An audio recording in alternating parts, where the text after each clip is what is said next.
Hi, I'm Natalie. I thought my wedding day would be the happiest moment of my life, marrying the man I'd loved for 3 years in front of our closest family and friends. But during my reception, while I was cutting the cake in my grandmother's vintage lace dress, my new mother-in-law grabbed the microphone and announced to all 150 guests that I was nothing but a gold-digging opportunist who had trapped her precious son for his money. The entire ballroom fell silent as she declared that someone like me, a nobody from nowhere, could never truly belong in their family. What she didn't know was that the next morning, a courier would arrive at our honeymoon suite with documents that would make her choke on every venomous word she'd spat at me. Before we jump back in, tell us where you're tuning in from, and if this story touches you, make sure you're subscribed because tomorrow I've saved something extra special for you. The morning of June 15th started like something out of a fairy tale. I woke up in my childhood bedroom in Millbrook, the small town where I'd grown up, sunlight streaming through the sheer curtains my mother had hung 20 years ago. Today was supposed to be perfect. After 3 years of dating Damien Ashworth, we were finally getting married at the historic Rosewood Manor, a stunning venue overlooking Clearwater Lake that had been booked solid for 2 years. I'd met Damien at a coffee shop in downtown Harbor City where I was working as a freelance graphic designer, barely scraping by in a tiny studio apartment above Mrs. Chen's bakery. He was in town for a business conference, lost and asking for directions to his hotel. Something about his warm smile and the way he actually listened when I gave him detailed directions made me brave enough to suggest the little art gallery down the street if he had extra time. 3 hours later, we were still talking over coffee, and I knew my life had just changed forever. Damien came from old money, the kind of family that had street names and library wings named after them. The Ashworths owned textile mills, real estate developments, and a trust fund that dated back 4 generations. His mother, Penelope Ashworth, made sure everyone knew it. From the moment Damien first brought me home to their sprawling estate in Whitmore Heights, she looked at me like I was something unpleasant she'd stepped in. "How quaint," she'd said when Damien introduced me, her eyes scanning my Target dress and my grandmother's simple pearl earrings. "And what does your family do, Dia?" I answered honestly, not realizing I was handing her ammunition she'd use against me for years. From that moment on, Penelope made it her mission to remind me that I didn't belong. She'd make comments about my humble background during family dinners. She'd suggest that maybe I wasn't quite ready for the country club galas. She'd mention other women, daughters of judges and senators, who'd be such a better fit for Damien. But the worst part was how she'd do it all with a sweet smile, making me feel crazy for being hurt by her innocent observations. Damien, bless his heart, was completely oblivious. He'd grown up with money, and the subtle class warfare his mother waged was invisible to him. When I'd tried to explain how his mother treated me, he'd brush it off.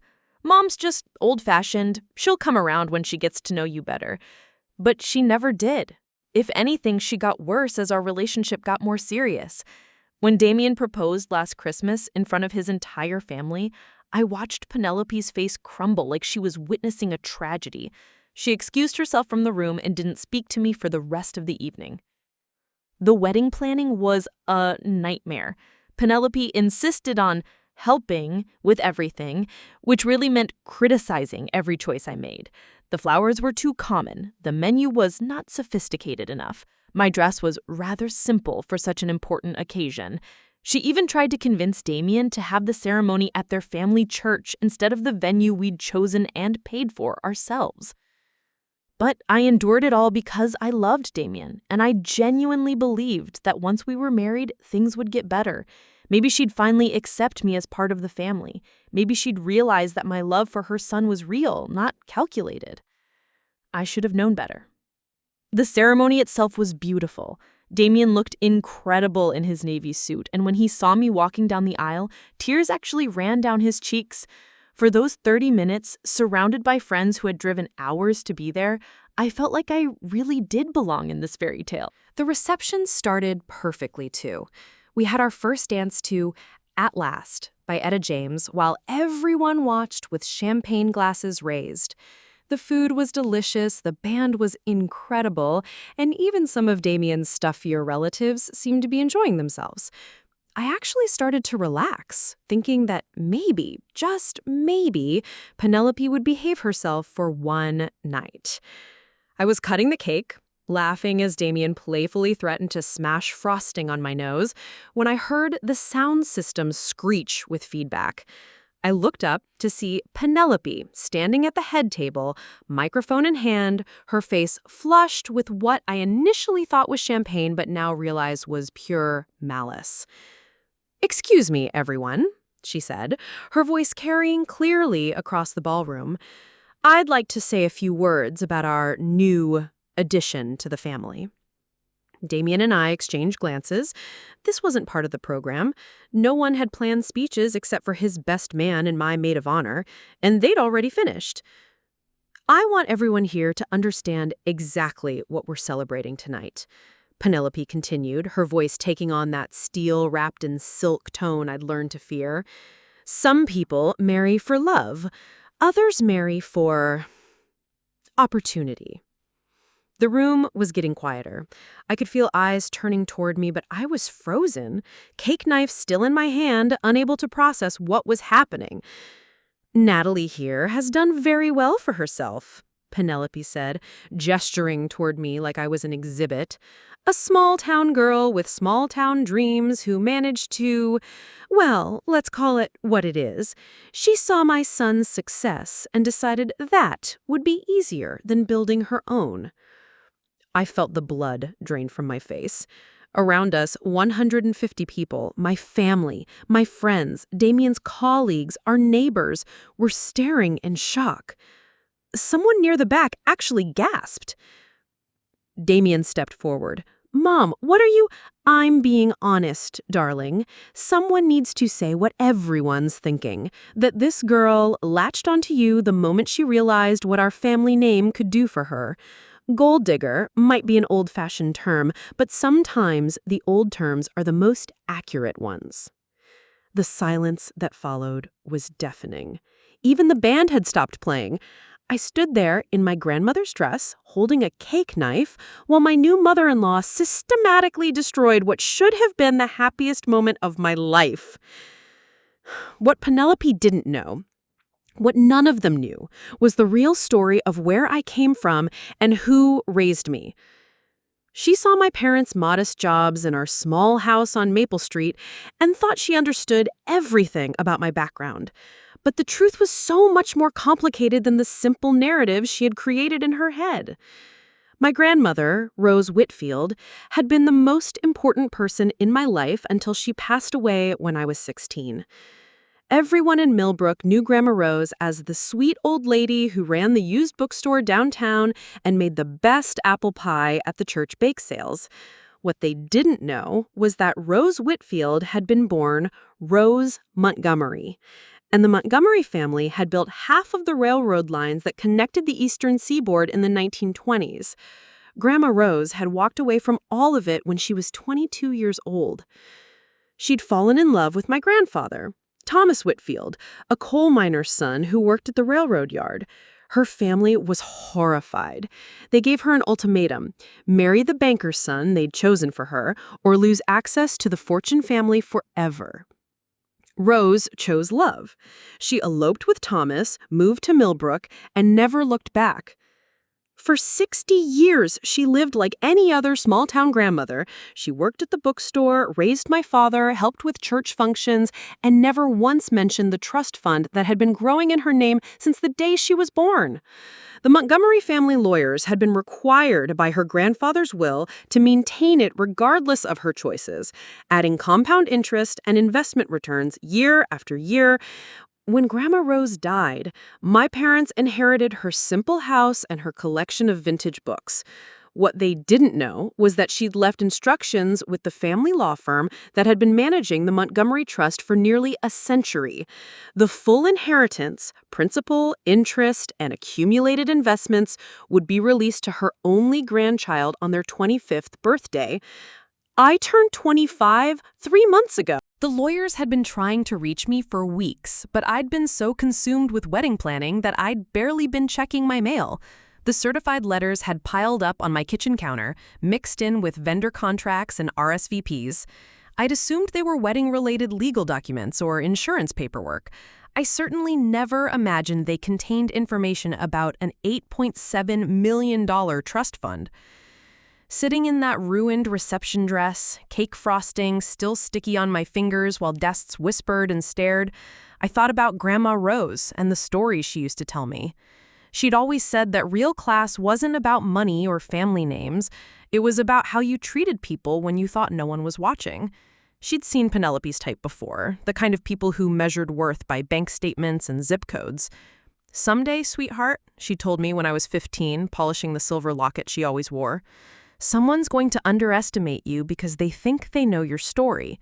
That's when you'll discover what you're really made of." I had always thought she was talking about college applications or job interviews. I never imagined she was preparing me for being publicly humiliated at my own wedding by a woman who thought she owned the moral high ground. The rest of the reception passed in a blur of uncomfortable small talk and people pretending they hadn't just witnessed the most awkward moment in wedding history. My college friends rallied around me, furious on my behalf, while Damien's family members seemed to divide into two camps, those who were mortified by Penelope's behavior and those who nodded along like she'd spoken some uncomfortable truth. Damien himself was devastated. He pulled his mother aside, and I could see them having what looked like a heated argument near the bar. But the damage was done. Every time someone looked at me for the rest of the night, I could practically see the question mark floating over their heads. Was she right? Am I really just a gold digger? My parents, bless them, handled it with more grace than I could have managed. Dad actually approached Penelope during the father-daughter dance and said something that made her face go white, though he never told me what it was. Mom spent the evening making sure all our guests felt welcome and comfortable, as if nothing had happened. But something had happened. Something that would change how I saw myself, my marriage, and my place in the Ashworth family forever. As we left for our honeymoon the next morning, a week in a beach house on Coral Island that we'd rented with our own money, I caught Penelope watching me from the lobby of our hotel. She had this satisfied smirk on her face, like she'd won some victory, like she'd successfully put me in my place. If only she knew what was waiting for me in our honeymoon suite. The beach house on Coral Island was supposed to be our sanctuary. Damien and I had found it 6 months earlier during a weekend getaway, falling in love with the wraparound porch and the way the morning sun painted the ocean in shades of gold and turquoise. We'd booked it immediately for our honeymoon, imagining lazy mornings in bed and romantic dinners on the deck overlooking the waves. Instead, we spent our first day as married couple in almost complete silence. Damien was devastated by his mother's behavior, alternating between furious phone calls to his father and long periods of staring out at the ocean like he was trying to process what had happened. I could see the guilt eating at him. He kept apologizing over and over, as if he could somehow undo the public humiliation with enough sorries. "I should have seen it coming," he said for the 10th time, running his hands through his dark hair as we sat on the deck that evening. "I should have prepared for something like this. I know how she can be." "It's not your fault," I told him, though part of me wondered if that was entirely true. Had there been signs, moments when he could have stood up to her more firmly? But looking at his face, seeing the genuine pain there, I pushed those thoughts away. We were married now. We were supposed to be a team. What I didn't tell him was how deeply his mother's words had cut. Not just the public humiliation, though that was awful enough. It was the way she'd reduced our entire relationship to a financial transaction. 3 years of shared dreams, late-night conversations, supporting each other through difficult times, all of it dismissed as calculated manipulation on my part. The thing was, Damien and I had built something real together, something that had nothing to do with his family's money. In fact, I'd fallen in love with him despite his wealth, not because of it. The class differences between us had been a source of anxiety from the beginning, not excitement. I'd spent countless nights worrying that I wasn't sophisticated enough, educated enough, polished enough for his world. Our first real date had been to a food truck festival downtown, my suggestion because I couldn't afford the expensive restaurants he was used to. I'd been mortified when he showed up in designer clothes while I was wearing jeans and sneakers. But Damien had bought us tacos and found a spot on the grass where we talked for hours about books, travel dreams, and our families. He told me about the pressure of living up to the Ashworth name, how lonely it was to never know if people liked him for himself or his trust fund. We argued with me about paying for dinner. You make fun of my expensive watch. You treat me like I'm just Damien. That's what I'd loved about him from the beginning. When it was just the two of us, he was just Damien. Funny, kind, surprisingly insecure about whether he was smart enough or interesting enough. He read philosophy books for fun and could spend an hour explaining why he thought Blade Runner was actually a romantic comedy. He left terrible tips at restaurants until I taught him better, and he'd never learned to do his own laundry because he'd always had housekeepers. I'd spent 2 years helping him become more independent, teaching him practical skills his privileged upbringing had skipped. How to grocery shop for actual meals instead of just ordering takeout. How to parallel park his BMW without scraping the bumper. How to have normal conversations with service workers instead of the polite but distant tone he'd been trained to use. In return, he'd opened up a world I'd only seen in movies. Art gallery openings where we'd whisper jokes about pretentious installations, weekend trips to his family's cabin in the mountains where we'd hike during the day and play board games by the fireplace at night. He'd encouraged my graphic design work, introducing me to potential clients and bragging about my talent to anyone who would listen. We'd supported each other through real challenges, too. When my dad had his heart attack last year, Damien had driven me to Millbrook immediately, sitting in uncomfortable hospital waiting room chairs for 12 hours without complaint. He'd charmed the nurses, brought my mom coffee, and somehow convinced the cardiologist to explain everything in terms we could understand. When Damien's grandfather died 6 months later, I'd been the one to help him write the eulogy, listening to hours of stories about the man who taught him to fish and play chess. I'd held him when he cried after the funeral. This strong, successful man, reduced to grief over losing the one family member who'd never made him feel like he had to earn love. Our relationship hadn't been about money. It had been about becoming better versions of ourselves together. I'd helped him connect with the real world outside his bubble of privilege. He'd helped me dream bigger than I'd ever thought possible, encouraging me to start my own design company instead of just freelancing forever. But none of that mattered to Penelope. She saw my modest background and Damien's trust fund and created a narrative that fit her worldview. I was the calculating outsider, he was the naive victim, and she was the protective mother saving her son from a predator. The worst part was wondering if other people believed her. Did our wedding guests go home thinking she'd revealed some truth about me? Did his college friends nod along, relieved that someone had finally said what they'd all been thinking? The doubt was poisonous, making me second-guess every interaction, every friendship, every moment of acceptance I thought I'd earned. As we sat on that deck watching the sunset on our first day of marriage, I realized that Penelope had done more than just humiliate me publicly.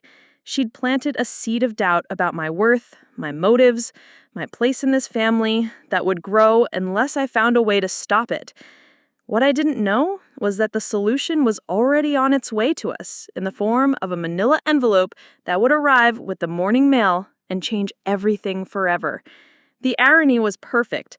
While Penelope was congratulating herself on exposing me as a gold digger, she was about to discover that I had more gold than her entire family had ever dreamed of. But that night, all I knew was that my honeymoon was ruined, my marriage was starting under a cloud of suspicion, and somewhere back in Whitmore Heights, my new mother-in-law was probably still congratulating herself on her devastating performance. She had no idea what storm was heading her way. The second morning of our honeymoon started with the sound of seagulls and the gentle crash of waves against the shore. I woke up early, around 6:30, my internal clock still confused from the stress of the wedding weekend. Damien was still sleeping, his face peaceful in a way that it hadn't been since his mother's devastating speech 2 nights ago. I slipped out of bed quietly, wrapping myself in the soft cotton robe the beach house provided, and padded to the kitchen to make coffee. The house was exactly as we'd remembered it, all whitewashed wood and windows that seemed to frame the ocean like living paintings. During our initial visit, we'd spent hours planning how we'd spend our mornings here. Breakfast on the deck, maybe a walk on the beach before the day got too hot, lazy afternoons reading in the hammock strung between 2 palm trees. Now, instead of romantic bliss, we were both walking on eggshells around each other. Damien was drowning in guilt over his family's behavior, and I was struggling with a cocktail of humiliation, anger, and something I didn't want to name. Doubt about whether I really belonged in his world after all. The coffee maker gurgled to life, filling the quiet house with the familiar sound of morning routine. I found myself staring out the window at the pristine beach, trying to process everything that had happened. Just 3 days ago, I'd been a bride-to-be, excited and nervous, and focused on making sure every detail was perfect. Now I was a newlywed, whose introduction to married life had been a public character assassination. My phone buzzed on the counter, a text from my best friend Jessica, who'd been one of my bridesmaids. "How are you holding up? Still can't believe what that woman did. You're handling this with way more grace than she deserves." More messages had come in overnight.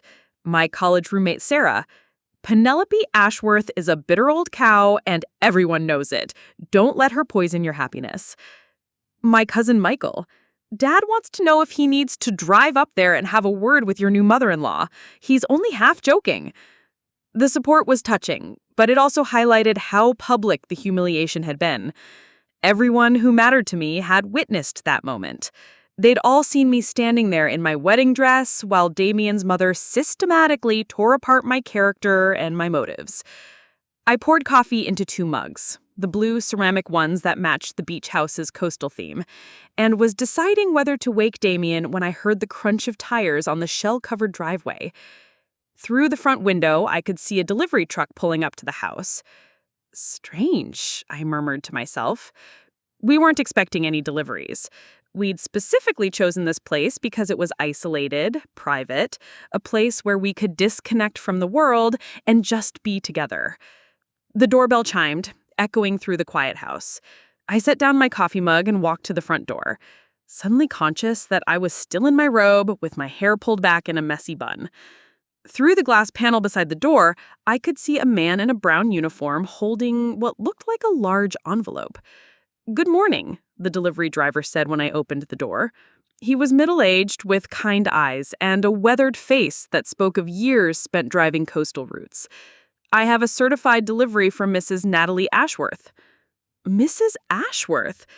The name still felt foreign, especially after everything that had happened. I signed for the package, noting the return address. Thornfield, Williams & Associates, attorneys at law. The firm name meant nothing to me, though something about it tickled the back of my memory. "Have a good day, ma'am," the driver said, tipping his cap before walking back to his truck. I closed the door and stared at the envelope in my hands. It was thick, substantial, the kind of legal correspondence that usually meant something important, but I couldn't think of any legal matters I was involved in. Damien and I had signed all our marriage documents weeks ago. We didn't own property together yet. Our wills were simple affairs we'd handled through an online service. The return address was from Harbor City, the same city where I'd met Damien, but I'd never hired lawyers there, never had any legal business that would require certified mail forwarded to my honeymoon location. I turned the envelope over in my hands, feeling its weight. Whatever was inside, it was substantial. Multiple documents by the feel of it. The address label was printed in formal business font. Mrs. Natalie Rose Ashworth, C of Seaside Cottage, 247 Ocean View Drive, Coral Island. Someone knew exactly where to find me, even though we'd only booked this place 6 months ago and had listed it as our honeymoon destination on exactly 0 official documents. The precision of it was unsettling. From upstairs, I heard the sound of Damien stirring. The old wooden floors creaked as he got out of bed, and I could hear the shower starting up. Soon he'd come downstairs looking for coffee and probably another round of apologies for his mother's behavior. I should wait for him, I thought. We were married now, partners and everything. Whatever this envelope contained, we should open it together. But something about the formal nature of the correspondence, the way it was addressed specifically to me and me alone, made me hesitate. The morning light streaming through the windows caught the envelope at an angle, and I noticed something I'd missed before. Embossed in the paper, nearly invisible unless you held it just right, was a family crest. A shield with what looked like railroad tracks and a banner underneath with words I couldn't quite make out. My heart started beating faster, though I couldn't say why. Something about that crest was familiar, like a half-remembered dream or a photograph glimpsed in passing. I traced my finger over the embossed image, trying to place where I might have seen it before. That's when it hit me. The silver locket my grandmother had always worn, the one she'd given me just before she died. I'd never paid much attention to the engraving on the back, assuming it was just decorative scroll work. But now, looking at this crest, I wondered if it might have been something more significant. The locket was upstairs in my jewelry case, probably tangled up with my earrings and the bracelet Damien had given me for our 6-month anniversary. I'd worn it on our wedding day, hidden beneath my dress, because having something of Grandma Rose's with me had felt like having her blessing on the marriage. I could hear Damien moving around upstairs, the shower turning off, dresser drawers opening and closing. He'd be down soon, expecting to find me with coffee and maybe a plan for salvaging what was left of our honeymoon. Instead, he'd find me standing in the living room holding a mysterious legal envelope that might contain answers to questions I didn't even know I should be asking. Part of me wanted to slip the envelope into a drawer and pretend it had never arrived. We'd been through enough drama for 1 week. But the weight of it in my hands, the formal crest, the fact that someone had tracked me down on my honeymoon, it all suggested that whatever was inside couldn't be ignored or postponed. I set my coffee mug on the side table and found a quiet spot on the couch, envelope still sealed in my lap. Whatever this was about, whatever news had been important enough to send by certified mail to my honeymoon retreat, I had a feeling it was about to change everything. I broke the seal on the envelope with trembling fingers, the sound of tearing paper unnaturally loud in the quiet beach house. Inside was a thick stack of documents bound with a navy blue ribbon, and clipped to the front was a formal letter on heavy cream-colored stationery with the same embossed crest I'd noticed on the envelope. The letter had read, Thornfield, Williams & Associates, Est 1892, Probate and Estate Law. My breath caught. Estate law. This was about someone's death, someone's inheritance, but who? Both my parents were alive and well, still living in their house on Maple Street. My only grandparents had been Grandma Rose and Grandpa Thomas, and they'd passed away years ago with nothing more than the bookstore and their modest savings. I unfolded the letter, my hands shaking slightly, as I began to read. Dear Mrs. Ashworth, we are writing to inform you of a significant inheritance that has become available following your 25th birthday on March 15th of this year. Our firm has been the custodian of the Montgomery Family Trust since 1923, as established by railroad magnate Harrison Montgomery for his descendants. Your grandmother, Rose Montgomery Whitfield, was the sole surviving heir to this trust upon her father's death in 1962. However, due to circumstances regarding her marriage outside the family's approved social circle, she declined to claim the inheritance during her lifetime. Per the terms of the original trust document, the full inheritance would transfer to her direct descendants upon specific conditions being met. I had to stop reading and take a breath. Montgomery Family Trust. My grandmother's maiden name had been Montgomery, but I'd never thought much about it. She'd just been Grandma Rose, who made apple pies and read bedtime stories and taught me how to arrange flowers. The idea that she'd come from money, serious money, was incomprehensible. I forced myself to continue reading. The conditions for inheritance were threefold. First, the heir must reach the age of 25. Second, they must demonstrate financial independence through employment or education. Third, they must enter into marriage, showing commitment to family values that the original trust was designed to preserve. As of your marriage to Mr. Damien Ashworth on June 15th, all conditions have been satisfied. The current value of the Montgomery Trust, including 73 years of compound interest and investment growth, totals $8,742,336.00. We have been attempting to contact you for several weeks regarding this matter. Your grandmother left specific instructions that this inheritance was to remain confidential until all conditions were met, which explains why your family was not informed of its existence. We understand this news may come as a surprise. Please contact our office at your earliest convenience to begin the transfer process. Additionally, we have enclosed copies of the original trust documents, investment statements, and a personal letter your grandmother left for you to be opened upon inheritance. Congratulations on your marriage, and welcome to the Montgomery legacy. Sincerely, Harrison Williams III, Senior Partner. I untied the navy ribbon with shaking hands and spread the documents across the coffee table. Investment statements showing decades of growth. Stock certificates for companies I'd heard of, Microsoft, Apple, Amazon, purchased when they were practically startups. Real estate holdings in Harbor City and San Francisco, government bonds, an itemized list that went on for pages. At the bottom of the stack was a smaller envelope, sealed with old-fashioned wax, addressed in my grandmother's familiar handwriting. For my darling Natalie, when you're ready to know the truth about who you really are. I broke the wax seal with trembling fingers and unfolded the letter inside. It was dated just 6 months before Grandma Rose died, written in the careful script she'd maintained even when her arthritis made writing painful. My dearest granddaughter, if you're reading this, then you've just learned something that will probably shock you. I know I should have told you the truth while I was alive, but I wanted you to become the woman you were meant to be without the burden of expectations that come with the Montgomery name. I walked away from this money when I was 22 because I learned that wealth without love is just expensive loneliness. I chose your grandfather, chose a simple life in Millbrook, and never regretted it for a single day. But I also knew that someday you might face people who would judge you for not having enough money, not coming from the right family, not belonging in their circles. I set up the inheritance conditions deliberately. I wanted you to be old enough to handle it wisely, independent enough not to need it desperately, and married to someone who loved you for yourself, not your bank account. If you're reading this letter, then you found someone who chose you when he thought you had nothing but your own wonderful self to offer.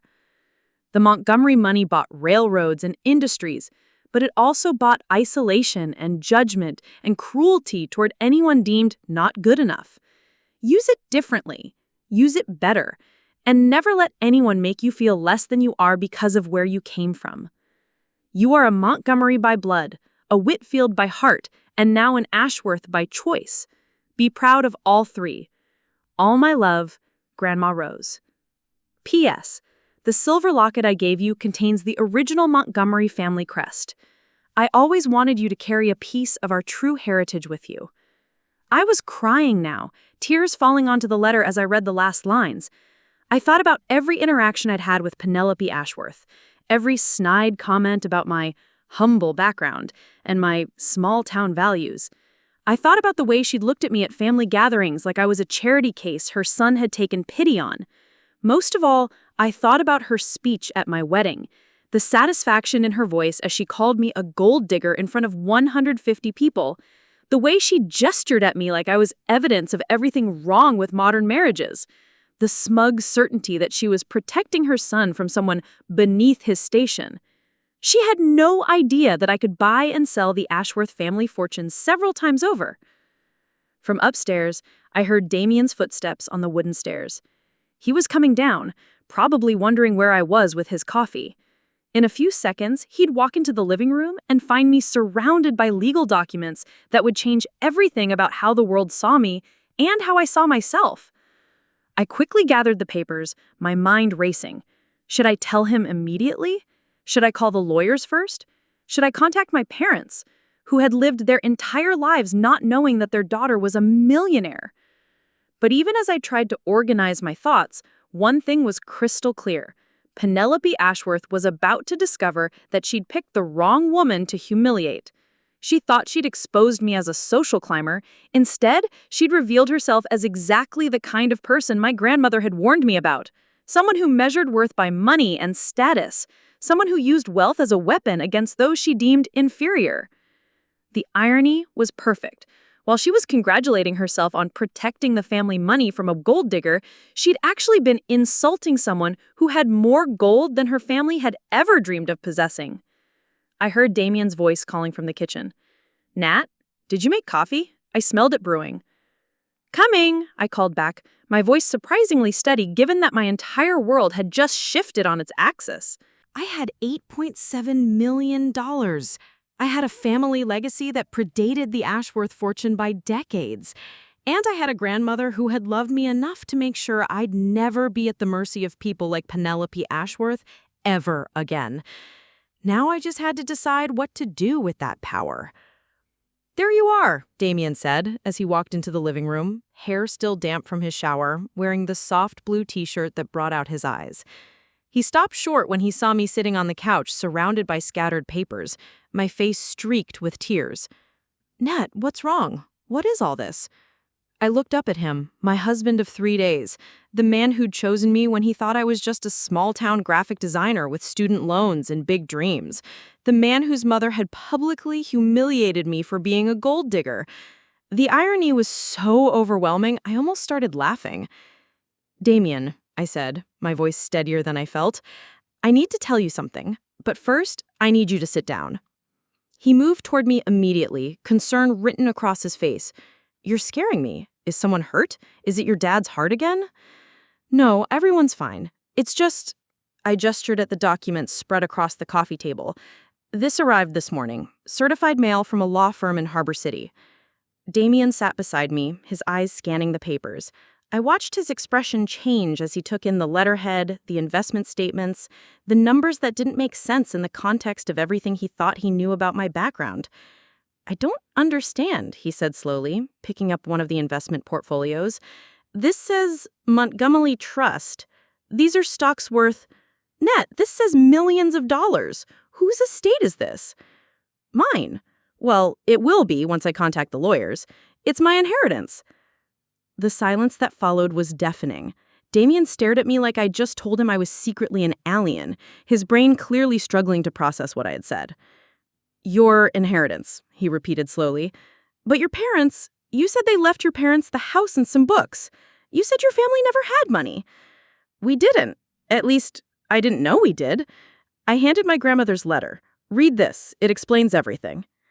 I watched his face as he read, seeing the moment when understanding dawned. His eyebrows shot up when he got to the part about the Montgomery Railroad fortune. His jaw dropped when he read about the conditions of the inheritance. And when he finished reading about how my grandmother had deliberately kept the money secret until I was married to someone who loved me for myself, he looked at me with an expression I'd never seen before. "Natalie," he said quietly, "you're a millionaire." 8.7 million, to be exact. Apparently I have been since my 25th birthday. I just didn't know it. Damien leaned back against the couch cushions, running his hands through his hair. A gesture I'd learned meant he was trying to process something overwhelming. This is incredible. Do you realize what this means?" "What does it mean?" I asked, genuinely curious about his perspective. "It means my mother was completely wrong about everything. It means you weren't after our money because you have more money than we do. It means..." He paused, a slow smile spreading across his face. "It means she called a multi-millionaire a gold digger at our wedding." That's when I did start laughing. Deep, cathartic laughter that released some of the tension I'd been carrying since Sunday night. Your mother humiliated me in front of 150 people for being poor when I'm actually richer than she is. "Oh my God," Damien said, and then he was laughing too. "She has no idea. She's probably still telling people about how she saved me from a fortune hunter." The irony is perfect, I agreed, wiping tears from my eyes. Although I have to admit, part of me is tempted to let her keep believing it. Can you imagine her face when she finds out the truth? Damien's expression grew more serious. Nat, we have to tell her. We have to tell my whole family. They need to know how wrong they were about you. Do we? I asked. Do we really? Because honestly, I'm not sure I want to give her the satisfaction of knowing about this money. She judged me based on what she thought was my financial status. She decided I wasn't good enough for you because my parents aren't wealthy. Learning about the trust fund doesn't change the fact that she's exactly the kind of person my grandmother warned me about. Damien was quiet for a moment, considering this. You're right, he said finally. The money doesn't excuse what she did. If anything, it makes it worse. She was cruel to you based on assumptions that were completely wrong. And she wasn't sorry about being cruel. She was proud of it. She thought she was protecting you and teaching me my place. My phone rang, interrupting our conversation. The caller ID showed my parents' home number. For a moment, I considered not answering. I wasn't ready to explain this to them yet. But then I realized they might be calling about something else entirely. Hi, Mom, I answered. Natalie, honey. My mother's voice sounded strained.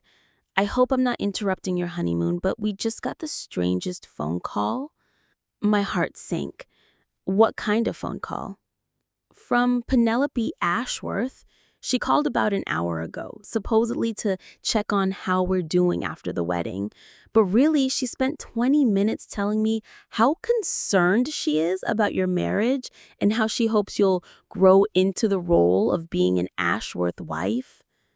I felt my face burning with anger. She called you? Oh, it gets worse, Mom continued. She suggested that maybe we should have a conversation about preparing you for the realities of living in a different social class. She actually asked if we thought you might benefit from etiquette classes. Etiquette classes, I repeated, my voice flat with disbelief. Your father was livid, Mom said. He hung up on her. But Natalie, I'm so sorry. I'm sorry that woman is your mother-in-law. I'm sorry she humiliated you at your own wedding, and I'm sorry she thinks so little of how we raised you. Damien was watching my face, and I could see his own anger building as he pieced together what his mother had done. Mom, I said carefully, what would you say if I told you that Penelope Ashworth has no idea who she's messing with? What do you mean, honey? I looked at Damien, who nodded encouragingly. I mean, what if I told you that we just found out I inherited almost $9 million from Grandma Rose's family? The silence on the other end of the line stretched so long I thought the call had dropped. Finally, my mother's voice came back, very small. What did you just say? Grandma Rose was a Montgomery, Mom, the railroad Montgomerys. She walked away from a family fortune when she married Grandpa Thomas, but the money was held in trust for her descendants. I just inherited $8.7 million. Another long silence. Then, your grandmother was rich? Apparently, and now so am I. Which means when Penelope called me a gold digger, she was talking about someone who has more gold than her entire family. I heard my father's voice in the background. Put her on speaker, Margaret. I want to hear this. For the next 10 minutes, I explained everything to my parents. The trust fund, the conditions, Grandma Rose's letter. When I finished, my father was the first to speak. So let me get this straight, he said, and I could hear the grin in his voice. Your pompous woman called our daughter a gold digger, and it turns out our daughter is richer than she is? That's about the size of it, Dad. Well, he said with satisfaction, I guess we know who's going to have the last laugh on this one. But as I hung up the phone and looked at Damien, surrounded by documents that proved my family's hidden legacy, I realized I didn't just want to have the last laugh. I wanted justice. I wanted Penelope Ashworth to understand exactly what kind of person she'd chosen to attack, and I wanted her to face consequences for her cruelty. The question was, what was I going to do about it? The rest of our honeymoon took on an almost surreal quality. While other newlyweds might have been arguing about whose turn it was to make dinner or whether to spend the day at the beach or by the pool, Damien and I found ourselves having conversations about investment portfolios and trust fund management. I called Harrison Williams III, the senior partner at Thornfield Williams and Associates, that afternoon. His voice was warm and paternal, exactly what you'd expect from someone whose family had been managing old money for nearly a century. "Mrs. Ashworth," he said, and I could hear the smile in his voice. "I was hoping to hear from you soon. Your grandmother spoke of you often during our meetings. She was very proud of the woman you were becoming." "You knew my grandmother personally?" I asked, curled up in the beach house's window seat while Damien read investment documents on the couch. "Oh, yes. Rose was quite remarkable. She came to our office every few years to review the trust performance and make sure everything was progressing according to her wishes. She had very specific ideas about how the inheritance should be handled. The conditions she set up, the age requirement, the marriage clause, that was all her idea?" "Entirely hers," Mercer confirmed. "She was adamant that the money shouldn't change who you were or how you approached life. She wanted you to build your own identity first, find love based on your character rather than your bank account. She'd seen too many wealthy families where money corrupted relationships." As we talked through the logistics of transferring the inheritance, I learned details that made my grandmother's planning even more impressive. She'd restructured the trust twice over the years, moving investments around to maximize growth while minimizing taxes.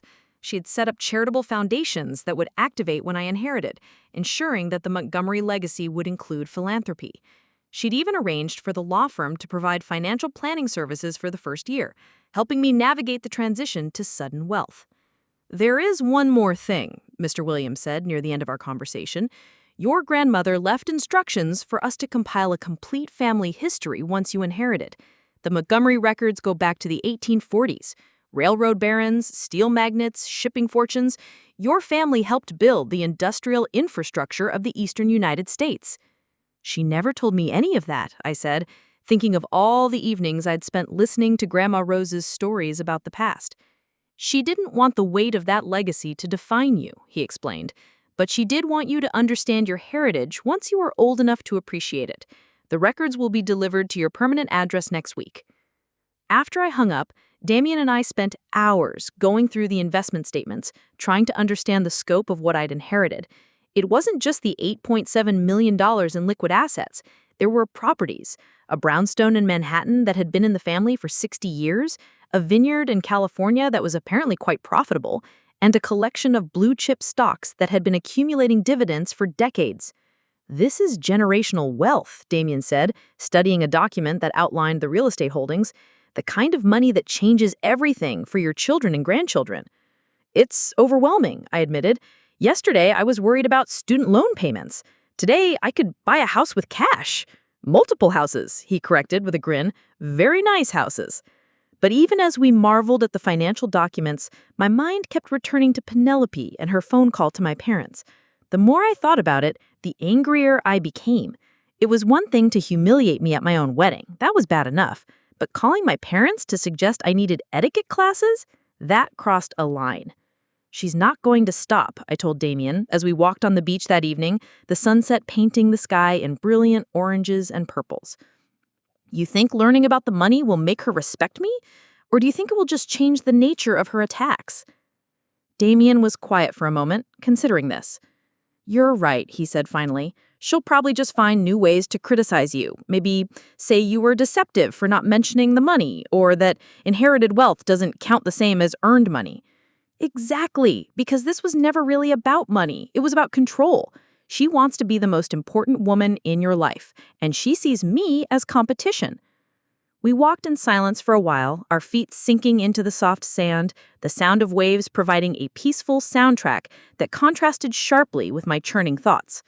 "So, what do you want to do?" Damien asked eventually. "I want to call her bluff," I said, the decision crystallizing as I spoke. "I want to give her exactly what she thinks she wants. A confrontation about my worthiness to be part of your family. But I want to do it on my terms, with all the cards on the table." "What does that look like?" I stopped walking and turned to face him, the ocean breeze lifting my hair. I want to invite your parents to dinner. Somewhere elegant, somewhere that screams old money and class.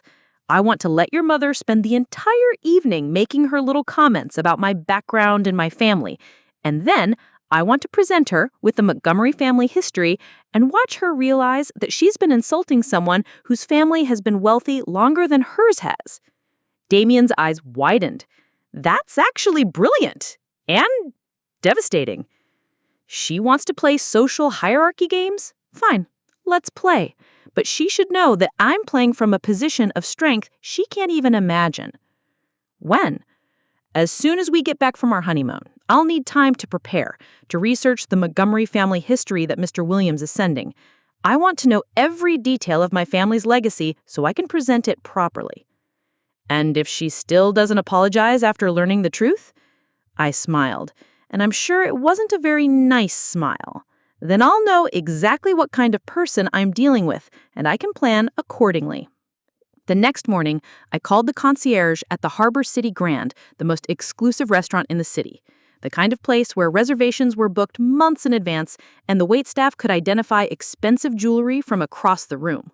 I'd like to make a reservation for 4, I told the maitre d', for this Friday evening. I'm sorry, madam, but our next availability for a party of 4 is in October. This is Mrs. Ashworth, I said, using my new married name deliberately. Natalie Montgomery Ashworth. I believe you'll find my family has a standing relationship with your establishment. There was a pause, then the sound of typing. Oh, Mrs. Ashworth, forgive me. I see here that the Montgomery family has been dining with us since 1952. Of course we can accommodate you this Friday. Would you prefer the private dining room? That would be perfect, I said, feeling a thrill of power that was both exciting and slightly terrifying. After I hung up, Damien looked at me with a mixture of admiration and concern. You're really going to do this? I'm really going to do this, I confirmed. Your mother wanted to know what kind of family I come from. Well, she's about to find out. But even as I made plans for our confrontation dinner, I knew this was about more than just proving Penelope wrong. This was about establishing boundaries, about making it clear that I wouldn't tolerate being treated as less than worthy. I'd spent 3 years trying to earn her approval, accepting her subtle insults and condescending comments because I thought it was the price of being with Damien. Now I knew better. I didn't need her approval. I didn't need anyone's permission to belong in Damien's life. And it was time Penelope Ashworth learned that some people you can't intimidate, especially when they have more power than you ever suspected. The dinner was going to be very interesting indeed. The flight back to Harbor City felt different than our departure a week earlier. We'd left as newlyweds carrying the weight of public humiliation and family drama. We returned as partners with a secret that would change everything, and a plan that would either heal our family relationships or blow them apart completely. I spent the entire flight researching the Harbor City Grand Hotel on my phone, reading reviews that described it as where old money goes to see and be seen, and the kind of establishment that still requires jackets for gentlemen. Perfect. If Penelope wanted to judge people based on social status and family pedigree, we'd meet her on the battlefield she'd chosen. Damien had called his parents during our layover in Atlanta, extending the dinner invitation with carefully chosen words. "Mom, Natalie and I would like to take you and Dad to dinner Friday night," he'd said, and I could hear Penelope's surprised response even from across the airport gate. "We thought it would be nice to have a proper celebration of our marriage, just family." "Well, that's very thoughtful, dear," Penelope had replied, and I could practically hear her calculating what this gesture meant, probably assuming I was finally ready to apologize for my outburst at the wedding, or perhaps that I wanted to make amends for being such an inappropriate choice for her son. "We've made reservations at the Grand Hotel," Damien had continued. 8 o'clock, private dining room. The silence that followed was telling.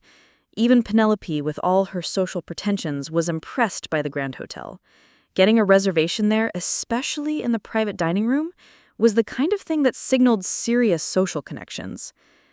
"How did you manage that?" she had asked, and I could hear the confusion in her voice. "They're booked months in advance." "Natalie handled it," Damien had said simply, and I'd watched his smile grow as he listened to his mother's sputtered response. Now, sitting in our apartment that still felt like a newlywed nest rather than a permanent home, I spread the Montgomery family documents across our dining table like a general planning a campaign. The Thornfield, Williams & Associates package had arrived that morning, and it was even more impressive than I had expected. The Montgomery family tree stretched back 6 generations, filled with names that appeared on street signs and building plaques throughout the Northeast. Railroad pioneers who'd connected coastal cities to inland markets, steel magnates who had built the infrastructure for America's Industrial Revolution, shipping fortunes that had funded universities and hospitals. But it was the more recent history that interested me most. Harrison Montgomery Jr., my great-grandfather, had been a patron of the arts who had funded the construction of the Harbor City Symphony Hall, the building I'd walked past hundreds of times, never knowing my family name was engraved in marble in the Founders Hall. Margaret Montgomery Chen, apparently I wasn't the only family member to marry someone Penelope might consider beneath her station, had established the Chen Montgomery Foundation for Educational Excellence, which still provided scholarships for first-generation college students. Her story was remarkably similar to my grandmother's, a Montgomery woman who'd chosen love over family expectations and used her inheritance to create positive change. There were photographs, too. Formal portraits of stern-faced men in Victorian clothing, elegant women in elaborate gowns, and more recent images of Montgomery family members at charity galas and society events. Looking at them, I could see echoes of my own features. The determined set of the jaw that I'd inherited from Grandma Rose, the dark eyes that looked like my father's. "This is incredible," Damien said, studying a photograph from 1923 that showed Harrison Montgomery Jr. breaking ground on what would become Harbor City's first public library. "Your great-grandfather basically built half the cultural institutions in this city. And your mother has spent 3 years telling me I don't have the proper background to fit into Harbor City society," I replied, tracing my finger along the family tree. "Meanwhile, my family helped create Harbor City society." I'd also been doing research on the Ashworth family, trying to understand exactly where they fit in the social hierarchy Penelope was so obsessed with. What I'd found was illuminating. The Ashworth fortune was impressive. Textile mills and real estate development had made them wealthy and influential, but their money was newer, their social standing more recently acquired.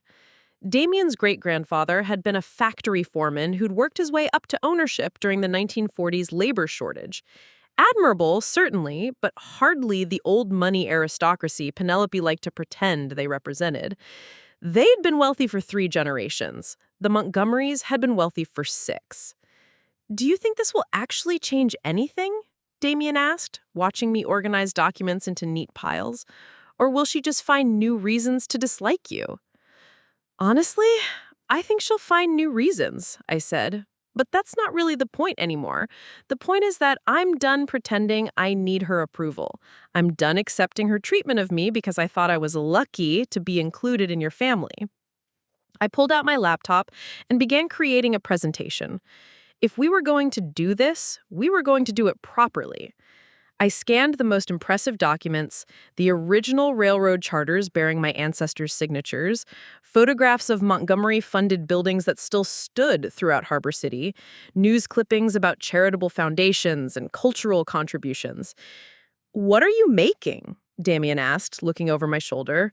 "A little family history lesson," I said, selecting a photograph of the Montgomery mansion that had stood on what was now Harbor City's most exclusive shopping district. "Since your mother is so interested in proper breeding and family background, I thought I'd show her exactly what proper breeding looks like." My phone rang, interrupting my work. The caller ID showed my parents' number again. "Hi, Mom," I answered. "Natalie, honey, I have to tell you what just happened," my mother said, and she sounded equal parts amused and outraged. "Penelope Ashworth just called again." My stomach clenched. What did she want this time? Well, apparently she heard that you and Damien invited them to dinner at some fancy hotel, and she wanted to coordinate with us about your behavior. Coordinate how? She suggested that maybe your father and I should have a conversation with you before Friday night about appropriate topics of conversation and knowing your place in family discussions. She actually said she was worried you might embarrass yourself by trying to contribute to conversations about culture and society.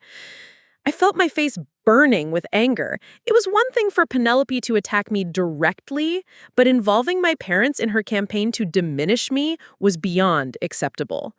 She also mentioned, my mother continued, her voice getting tighter, that she hoped this dinner meant you were finally ready to acknowledge your limitations and accept guidance from your betters. Your betters, I repeated, my voice flat with disbelief. Your father is beside himself, Mom said. He wanted to call her back and give her a piece of his mind, but I told him to wait until after your dinner on Friday. I figured you might want to handle this yourself. You figured right, I said, looking at the Montgomery family crest on my laptop screen. Mom, I promise you, Penelope Ashworth is about to learn exactly who she's been messing with. After I hung up, I turned to Damien with a smile that probably looked slightly dangerous. Change of plans for Friday night. What kind of change? I was going to wait until dessert to present the family history, but after that phone call, I think we need a more dramatic approach. I turned my laptop screen toward him, showing the presentation I'd been building. What do you think about having some visual aids delivered to the table with the appetizers? Damien's grin matched my own. I think my mother has no idea what she's gotten herself into. No, I agreed, saving my work and closing the laptop. But as I prepared for what would either be the most satisfying dinner of my life or the complete destruction of my relationship with my in-laws, I realized I wasn't nervous anymore. I wasn't worried about Penelope's approval or concerned about fitting into her vision of what a proper Ashworth wife should be. For the first time since I'd met Damien's family, I was going into battle from a position of strength. And Penelope Ashworth was about to discover that some people you just shouldn't underestimate. Friday couldn't come fast enough. Friday morning arrived with the kind of crisp autumn air that made Harbor City look like a postcard. I woke up before my alarm, my mind already racing through the evening ahead. Today wasn't just about dinner, it was about presenting an airtight case that would leave no room for Penelope's dismissive comments or condescending explanations. I spent the morning at the Harbor City Historical Society, a beautiful stone building downtown that I'd passed countless times without ever thinking to go inside. The elderly librarian, Mrs. Patterson, lit up when I explained who I was looking for. Montgomery Family Research, she said, her eyes brightening behind wire-rimmed glasses. Oh, my dear, you've come to the right place. The Montgomerys are practically Harbor City royalty. Which branch of the family are you researching? I'm Harrison Montgomery Jr.'s great-granddaughter, I said, still feeling slightly surreal saying it out loud. Mrs. Patterson's jaw dropped. You're Rose Montgomery's granddaughter? Rose Whitfield? Oh, she was such a lovely woman. She used to come in here sometimes looking through the old photographs. She never mentioned she had family still in the area. She was private about the family connections, I said diplomatically. For the next 3 hours, Mrs. Patterson walked me through archives I didn't even know existed. Newspaper clippings from the 1920s announcing Montgomery family charitable donations, photographs from groundbreaking ceremonies and ribbon cuttings, society page mentions from decades of Harbor City's most exclusive events. Here, Mrs. Patterson said, pulling out a leather-bound album, this is from the 1954 Harbor City Cultural Foundation Gala. Your great-grandfather was the keynote speaker that year.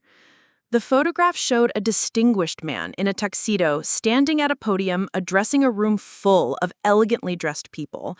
The caption read, Harrison Montgomery Jr. announces the establishment of the Montgomery Arts Education Fund, pledging $2 million for music and arts programs in Harbor City public schools.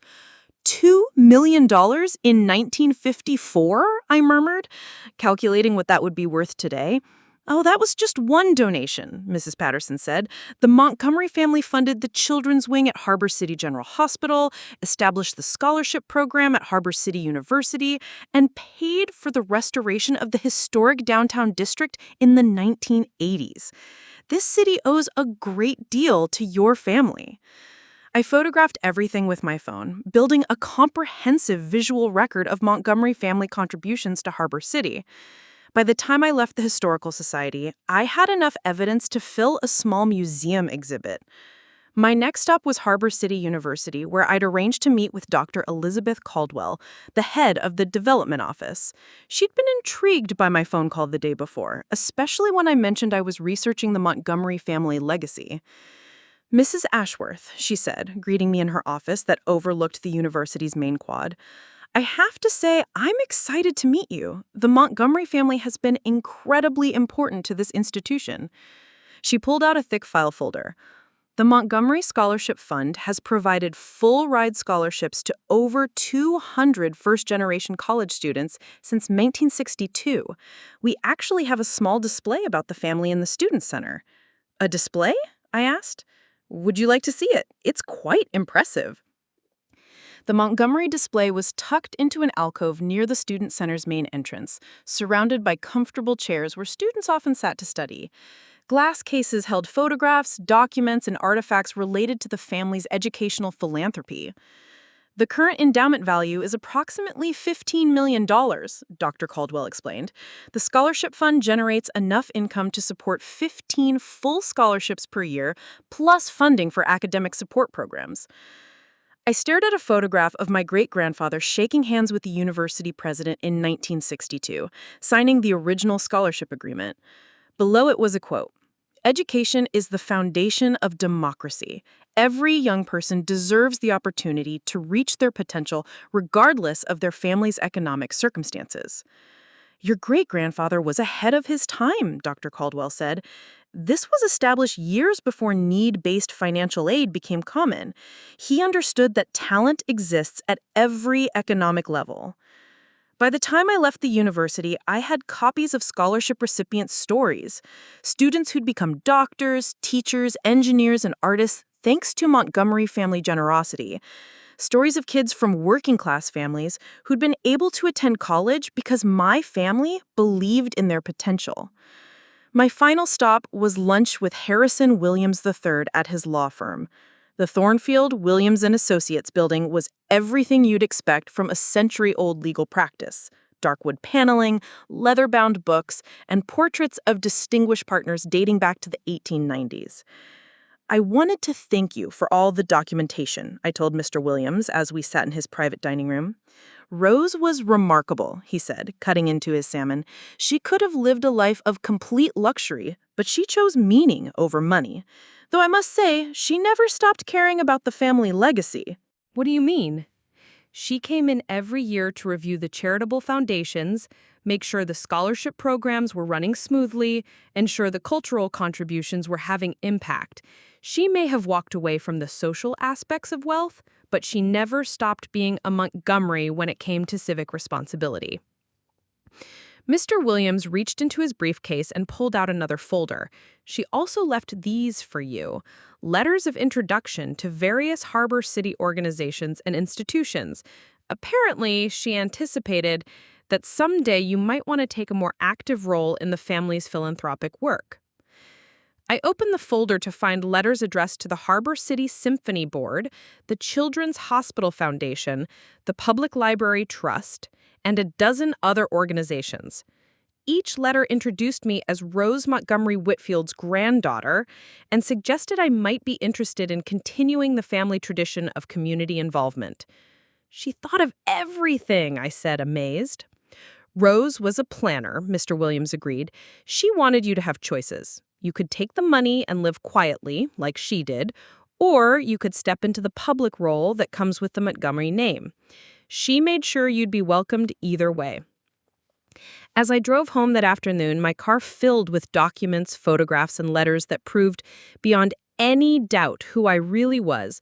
I thought about the contrast between my family's actual legacy and Penelope's assumptions about my background. The Montgomerys hadn't just been wealthy, they'd used their wealth responsibly.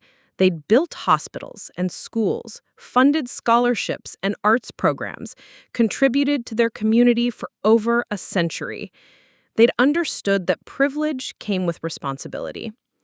Meanwhile, Penelope Ashworth spent her time at country club luncheons gossiping about who belonged and who didn't, using her family's more modest fortune as a weapon to exclude people she deemed unworthy. When I got home, I found Damien in our bedroom, standing in front of his closet in his underwear, staring at his suits like they might provide answers to complex questions. How formal is too formal for dinner with my parents? I feel like tonight requires something special, but I don't want to look like I'm trying too hard. Trust me, I said, setting down my bags of research materials. After what I learned today, you could wear a potato sack and still be the second most impressive person at that table. That good? He asked. I pulled out my phone and showed him the photograph of our scholarship display at the university. Damien, my family has donated over $50 million to Harbor City institutions over the past century. The hospital wing where your grandfather recovered from his stroke, Montgomery money built that. The scholarship that helped your college roommate afford tuition, Montgomery Scholarship Program. He stared at the phone screen. This is incredible, but also, doesn't it make you angry that you grew up not knowing any of this? A little, I admitted, but I think I understand why Grandma Rose made the choices she did. She wanted me to develop my own sense of right and wrong, my own work ethic, my own values. If I'd grown up knowing I was Montgomery royalty, would I have become the same person? Probably not, he agreed. But now that I do know, I understand exactly what I'm dealing with tonight. Your mother thinks she's educating some small-town nobody about proper society. What she's actually doing is lecturing a member of one of Harbor City's founding families about knowing her place. I pulled out the letters of introduction Mr. Williams had given me, and after tonight, depending on how she handles the revelation, I'll decide whether I want to take a more active role in the Montgomery legacy. Damien's eyes widened as he read over the letters. You could join the symphony board, the hospital foundation. You'd be working alongside the most influential people in the city. People who've been benefiting from Montgomery generosity for decades. People who probably have a very different opinion about my worthiness than your mother does. As I laid out my dress for the evening, a simple black cocktail dress that would let the Montgomery family jewelry I planned to wear do the talking, I realized that tonight wasn't just about proving Penelope wrong. It was about choosing who I wanted to be going forward. I could continue being the small-town girl who'd gotten lucky, or I could step into the role I'd been born to play. Either way, Penelope Ashworth was about to learn that she'd picked the wrong woman to underestimate. The Harbor City Grand Hotel rose from the downtown district like a monument to old-world elegance. As our car pulled up to the valet stand, I touched the Montgomery family emerald necklace at my throat, a piece I'd never seen before this morning, delivered by special courier from the family vault, along with matching earrings and a note from Mr. Williams explaining that my great-grandmother had worn them to her wedding in 1923. You look incredible, Damien said, squeezing my hand as we stepped out of the car. But more importantly, you look like you belong here. I do belong here, I said, and for the first time in my life, I meant it completely. The hotel's lobby was a masterpiece of marble columns and crystal chandeliers, the kind of place where senators and CEOs conducted business over $100 glasses of scotch. As we approached the concierge desk, I noticed the way staff members' eyes lingered on my jewelry with recognition and respect. Mrs. Ashworth, the concierge said warmly, your guests have already arrived and are waiting in the founder's room. May I say, it's an honor to have a Montgomery dining with us again. It's been far too long. I smiled graciously, noting Damien's surprised expression. He was still adjusting to this version of me, the one who commanded respect from Harbor City's elite establishments simply by existing. The founder's room was everything I'd hoped it would be: intimate, elegant, and lined with photographs of Harbor City's most influential families from the past century. Penelope and Richard Ashworth were already seated at the mahogany table, and I could see Penelope's eyes widen as she took in my appearance. "Natalie, dear," she said, standing to offer me a stiff hug. "What a lovely dress, and that jewelry. It's quite striking." "Thank you," I said simply, allowing her to examine the emeralds more closely. "They're family pieces." I watched her expression shift slightly, the gears turning as she tried to reconcile my humble background with jewelry that was clearly worth more than most people's cars. "Family pieces," Richard repeated, kissing my cheek in greeting. "They're beautiful. Your grandmother's?" "My great-grandmother's, actually," I said, taking my seat. "Margaret Montgomery. She wore them to her wedding in 1923. The silence that followed was telling. Penelope's fork paused halfway to her mouth, and Richard's eyebrows rose nearly to his hairline. They knew the Montgomery name. Everyone in Harbor City did, but they hadn't connected it to me until this moment. "Montgomery," Penelope said carefully. "That's an interesting coincidence." "Not a coincidence at all," I said, unfolding my napkin with deliberate calm. "Harrison Montgomery Jr. was my great-grandfather. Rose Montgomery Whitfield was my grandmother." The color drained from Penelope's face. "Rose Montgomery married a railroad worker? A railroad yard supervisor, actually. Thomas Whitfield. They were very happy together." Damien jumped in smoothly. "Natalie's been researching her family history since we got back from our honeymoon. The stories are fascinating." I had no idea the Montgomery family was still active in Harbor City, Richard said diplomatically. "Oh, we've always been here, just quietly. My grandmother preferred it that way." I turned to Penelope with a smile that didn't quite reach my eyes, though I'm reconsidering that approach. As if on cue, our waiter approached with a leather portfolio. "Mrs. Ashworth, this was delivered for you this afternoon." Perfect timing. I'd arranged for the Historical Society to prepare a formal presentation of Montgomery family contributions to Harbor City, bound in the kind of leather portfolio that screamed serious money and serious history. "What's this?" Penelope asked, her voice tight with barely concealed anxiety. "Just some family documentation I thought you might find interesting, since you've expressed such concern about my background and breeding." The first page was a formal family tree, professionally printed and mounted, showing 6 generations of Montgomerys with their various accomplishments listed underneath each name. Railroad pioneers, steel magnates, shipping fortunes, and philanthropists stretching back to the 1840s. "This is quite comprehensive," Richard said, studying the genealogy with the respect it deserved. "It gets better," I said, turning the page to reveal photographs of Montgomery-funded buildings throughout Harbor City. "The Symphony Hall where you attend concerts, Penelope?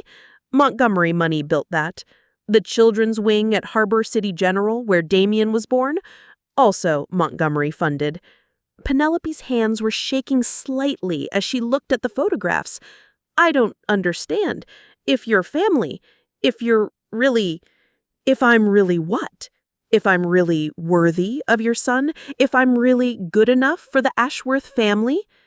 The waiter returned with our wine, a 1947 Bordeaux from the hotel's private collection that I'd specifically requested. The kind of wine that cost more per bottle than most people made in a week. "Perhaps we should toast," I suggested as our glasses were filled, "to family legacies." Richard raised his glass automatically, but Penelope sat frozen, staring at the documentation spread before her. I turned to the page I'd been saving for this moment. A photograph from 1962 showing Harrison Montgomery Jr. and Richard Ashworth Sr., Damien's grandfather, at a charity fundraiser. They were shaking hands, and the caption read, "Montgomery and Ashworth families unite in support of Harbor City Children's Hospital expansion." It seems our families have a history of working together, I said pleasantly. Your father-in-law understood the value of Montgomery partnership. The implications hung in the air like smoke. Not only was I from a wealthier family than theirs, but our families had collaborated in the past, as equals. Natalie, Penelope said quietly, I had no idea about your connections. No, I agreed. You didn't. You made assumptions based on my parents' current circumstances without bothering to learn anything about my actual heritage. I turned to another page showing the scholarship recipients from Harbor City University. This is just from last year. 15 full-ride scholarships to students from working-class families. Students whose parents work at auto parts stores and teach elementary school. The message was clear. My family had been helping people like my parents for decades, understanding that worth wasn't determined by current income. The Montgomery family has always believed, I continued, quoting my great-grandfather's words from the scholarship documentation, that talent exists at every economic level. Character matters more than bank accounts. Penelope finally found her voice. Why didn't you tell us any of this before? Because, I said, setting down my wine glass, I wanted Damien to love me for who I am, not what my family accomplished generations ago. I wanted to earn acceptance based on my character, not my pedigree. The irony wasn't lost on anyone at the table. The woman who'd been accused of marrying for money was actually worth more than the family she'd married into. But more importantly, I continued, I wanted to see what kind of people you really were. Whether you judge me fairly or dismiss me based on superficial impressions. The silence stretched uncomfortably. Penelope was studying her hands, Richard was reading through the portfolio with increasing amazement, and Damien was watching me with undisguised admiration. There's one more thing, I said, pulling out the letters of introduction Mr. Williams had given me. The family attorney has suggested I consider taking a more active role in Harbor City's philanthropic community, board positions, charity work, cultural committees. I laid the letters on the table like a winning poker hand. Invitations to join the Symphony Board, the Hospital Foundation, the University Development Committee. All the organizations where Harbor City's real power brokers made decisions. If I accept these positions, I'll be working very closely with Harbor City's most influential families. I'll have a platform to share my experiences about how newcomers are treated by established society. The threat was subtle but unmistakable. Penelope's behavior towards me could become very public very quickly if I chose to make it so. Of course, I added with a smile, I'd prefer to focus on positive community contributions rather than dwelling on past misunderstandings. Richard cleared his throat. Natalie, I think I speak for both Penelope and myself when I say we may have misjudged the situation. You misjudged me, I corrected gently. You assumed that because my parents live modestly, I must be fortune hunting. You never considered that I might have my own fortune. I raised my wine glass again. But family is family, regardless of misunderstandings, and I'm very much looking forward to building a better relationship going forward. The toast felt like a victory, but I knew this was just the beginning. Penelope might accept my newfound status, but changing her fundamental attitude toward people she deemed beneath her station would take more than one dinner. Still, watching her struggle to process the revelation that she'd publicly humiliated one of Harbor City's founding family members at their own wedding reception was deeply satisfying. The real question was, what would she do with this information? The weeks following our dinner at the Harbor City Grand Hotel passed in a whirlwind of revelations and transformations that I could never have imagined when I was standing in that ruined wedding reception dress just a month earlier. Penelope's reaction to learning about my true heritage had been everything I hoped for and then some. The woman who spent 3 years treating me like an unwelcome charity case suddenly couldn't do enough to welcome me into the family. She called the Monday after our dinner, her voice artificially bright, as she invited me to lunch at the country club. The same country club where she had previously suggested I wasn't quite ready for their social events. "I was thinking we could discuss your involvement in some of our charity committees," she said, as if she hadn't spent years excluding me from exactly these opportunities. "The Harbor City Cultural Foundation is always looking for young women with, proper backgrounds." I politely declined. After all, I had much more interesting offers on my table. Within 2 weeks of my conversation with Harrison Williams III, I'd been formally invited to join 3 major Harbor City boards. The Symphony Board meeting was particularly satisfying. The same cultural elite that had watched Penelope humiliate me at my wedding now competed to introduce themselves and share stories about my great-grandfather's legendary generosity. "Mrs. Ashworth," the symphony director had gushed, "we're absolutely thrilled to have a Montgomery back in active leadership. Your family's vision built this institution." The irony wasn't lost on me. 6 months ago, I couldn't afford season symphony tickets. Now I was helping decide programming and funding priorities for the entire organization. But the real transformation wasn't in how others treated me. It was in how I saw myself. Standing in the boardroom of Harbor City General Hospital, reviewing proposals for a new pediatric wing, I finally understood what my grandmother had meant about the weight of legacy. This wasn't just about having money, it was about having the power to create positive change. The Montgomery Children's Health Initiative, I announced to the hospital board, will provide comprehensive medical care for underinsured families throughout Harbor City. I'm proposing an initial commitment of $2 million over 5 years. The board approved unanimously. Later, reviewing the documentation, I realized I just created something that would help thousands of children over the coming decades. That kind of impact was intoxicating in a way that mere wealth could never be. Damien watched my transformation with a mixture of pride and amazement. "You're like a different person," he said one evening as we reviewed invitations to various charity galas and cultural events. "More confident, more powerful." "I'm the same person," I corrected. "I just finally understand what I'm capable of." The Montgomery name opened doors I'd never known existed, but more importantly, it gave me a platform to address the kind of social prejudice I'd experienced firsthand. At the Harbor City Women's Club annual luncheon, an event I'd been conspicuously not invited to in previous years, I gave a speech about the importance of judging people by their character rather than their bank accounts. True class, I told an audience that included many of the women who'd witnessed my wedding humiliation, isn't about where you come from or how much money your family has. It's about how you treat people, especially those you perceive as having less power than you do. The applause was thunderous, but the real satisfaction came from watching Penelope's face in the audience.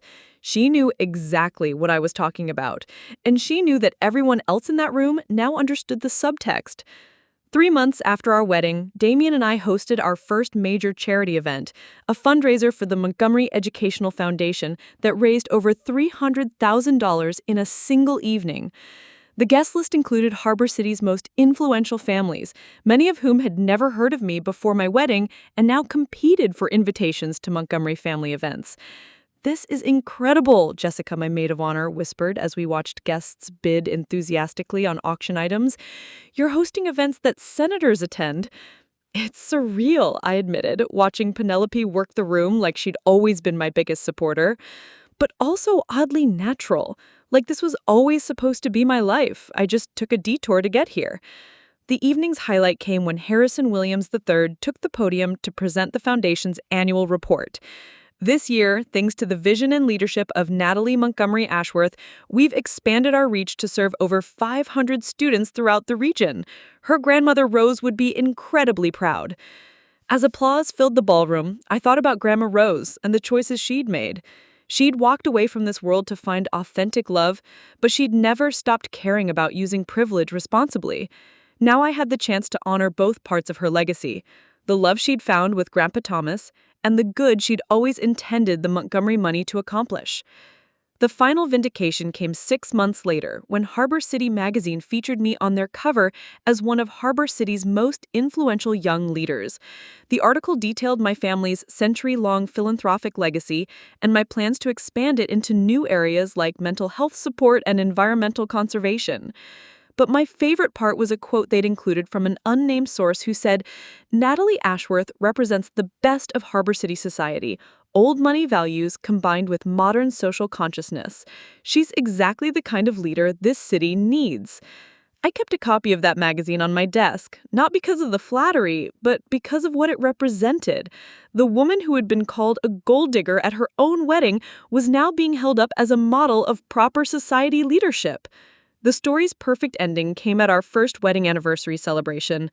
Damien and I decided to have a small dinner party at our new home, a beautiful historic house we'd purchased in Harbor City's most prestigious neighborhood, just a few blocks from where my great-grandfather had once lived. Penelope arrived with an elaborate flower arrangement and an effusive card thanking me for my gracious forgiveness of past misunderstandings. She spent the evening telling anyone who would listen about the wonderful daughter-in-law and the Montgomery family's incredible contributions to Harbor City. "You know," she said to my parents over dessert, "I always knew Natalie was special. There was just something about her breeding that you could sense." My father, bless him, nearly choked on his wine. My mother kicked him under the table before he could respond with what would undoubtedly have been a colorful observation about Penelope's selective memory. Later, as we cleaned up after our guests had left, Damien found me standing in our library, looking at a photograph of Grandma Rose that I'd had restored and framed. "Do you think she would approve?" I asked, gesturing at the evening we'd just hosted, the life we'd built, the responsibilities I'd taken on. "I think," Damien said, wrapping his arms around me from behind, "she'd be proud that you found a way to honor both sides of your heritage, the woman who taught you about character and kindness, and the family that taught you about responsibility and service." He was right. I'd learned to use the Montgomery name and fortune to create positive change, while never forgetting the values Grandma Rose had instilled in me during those simple evenings in her bookstore. The best part was that I'd proven something important to myself. I didn't need anyone's permission to belong anywhere. I belonged wherever I chose to be, wherever I could contribute something meaningful. As for Penelope, she never did apologize for her wedding speech or acknowledge how wrong she'd been about me. But every time she introduced me to someone new as my daughter-in-law, Natalie Montgomery Ashworth, I could hear the pride in her voice, the pride of association with a family name that commanded respect throughout Harbor City. She might never admit her mistakes, but she'd learned something valuable. Never underestimate someone based on where you think they come from. You never know what kind of power they might be carrying quietly, just waiting for the right moment to reveal it. And sometimes, just sometimes, the person you dismiss as a gold digger turns out to have more gold than you ever dreamed of possessing, along with the character to use it better than you ever could. Have you ever had someone completely underestimate you, only to discover they'd picked the wrong person to dismiss? Share your story in the comments below. I love hearing about moments when people realized they'd misjudged someone's true worth. Remember, the best revenge isn't just proving them wrong, it's becoming so successful that their opinion stops mattering entirely. Up next, you've got 2 more standout stories right on your screen. If this one hit the mark, you won't want to pass these up. Just click and check them out.